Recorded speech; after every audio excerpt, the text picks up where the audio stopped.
Do we need to travel all the way to Shirdi for Sai Baba temple?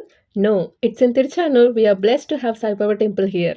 Guru Purnima ఒక అద్భుతమైన రోజు. ఈ రోజు నా మొదటి గురువైన అమ్మతో కలిసి సాయిబాబా టెంపుల్‌కి వెళ్ళాము. అమ్మ నాకు సాయిబాబా రక్షణ కంకణం కట్టారు. అలా అమ్మతో టైమ్ స్పెండ్ చేయడం చాలా హ్యాపీగా అనిపించింది. ఇంకా అక్కడ సాయిబాబాని చూస్తుంటే మనసులో ఒక శాంతి, లైక్ అంటారు కదా, moment filled with happiness and divine energy, అలాంటిది. ఇంకా అక్కడ సాయిబాబాకి దీపం వెలిగించడం, పువ్వులు పెట్టడం, అలాగే ప్రసాదం, ప్రతి చిన్న పనిలో ఒక పెద్ద అనుభూతిగా అనిపించింది.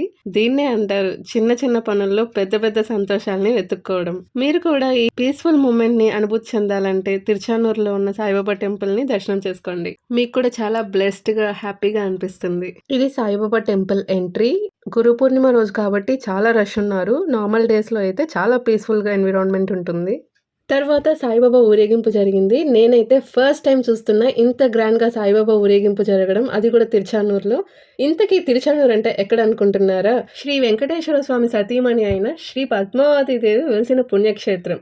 అమ్మవారి పద్మ సరోవరం అయిన కోనేరు నుండి 50 మీటర్స్‌లోనే ఈ సాయిబాబా టెంపుల్ ఉంటుంది. విజిట్ చేసి సాయిబాబా బ్లెస్సింగ్స్ తీసుకోండి. ఈవినింగ్ ఇంటికి వచ్చాక ఫస్ట్ టైం సాయిబాబాకి పూజ చేశాను. Felt so happy and spiritually lifted and చాలా పీస్ఫుల్గా అనిపించింది.